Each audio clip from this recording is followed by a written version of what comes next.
listen to reason? Will you open your eyes? It's a wonder what you'll find with an open mind. You may be surprised. Yeah, gotta get away from this illusion. For the sake of the world, this delusion. It's gotta go.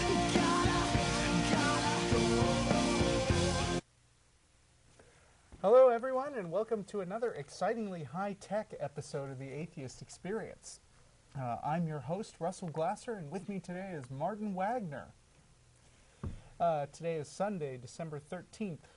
We are a live call-in public access atheist television show based in Austin, Texas. Thanks to our live internet stream, we take calls from all over the world, but special preference is given to those people calling from inside the Austin area or theists calling from anywhere to disagree with something that we've said.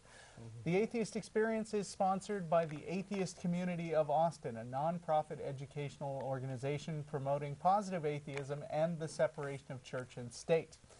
You can find out more by visiting www.atheist-community.org, and when you do, be sure to check out our fact page for answers to frequently asked questions that we receive on the show.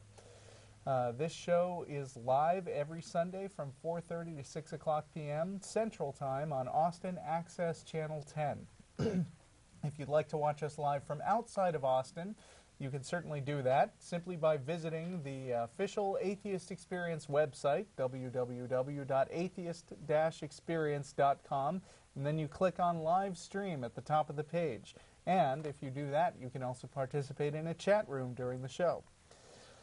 Also, on that website, you can find audio and video video from past episodes. If you click on Archive, you will find a list of programs that includes links to the audio and video downloads. You can catch fan-selected clips of the Atheist Experience on YouTube, and you can also see full episodes of the show at blip.tv.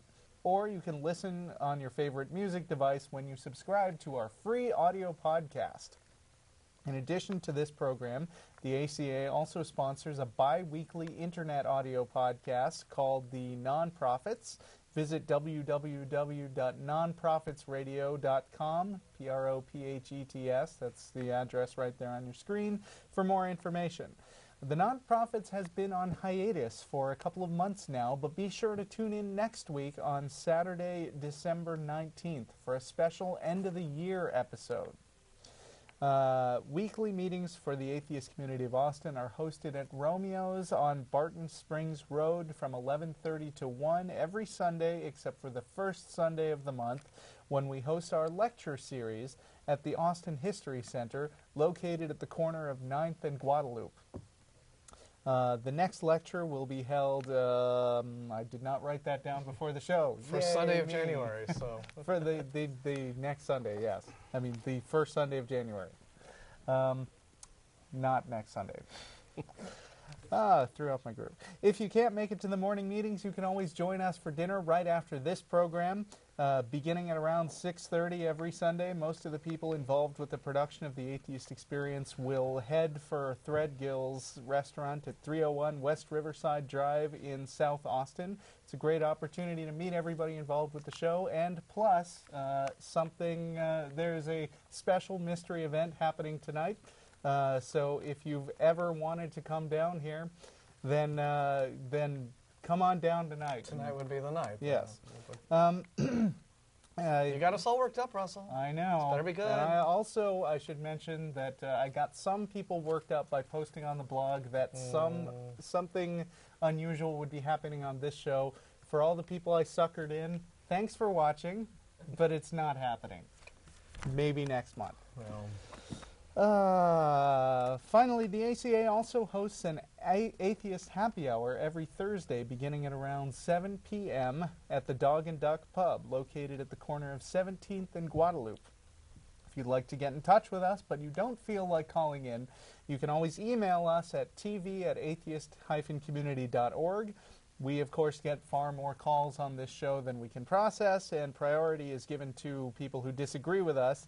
But if you're just getting in touch to praise our work, or if you want to start a long argument, you can often pull that off by emailing tv@atheist-community.org, but no promises. Yeah, and sometimes you get featured on the blog, which is sometimes you do. Fun. Yes, that just.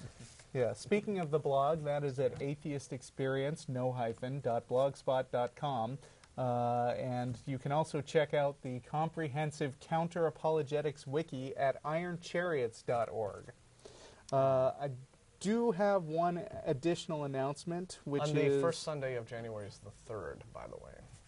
Right. 3rd of January. Do we know who is lecturing us? I don't know. I actually had it on the calendar, but I'm not going to hunt around for it. Fair enough. Yeah. Brad Edwards? Fred Edwards from the Coalition of Reason. And that sounds awesome.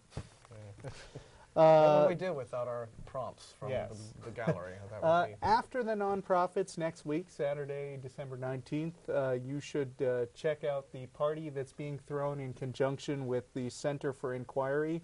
It's a Saturnalia party, and it will take place at the First Unitarian Universalist Church.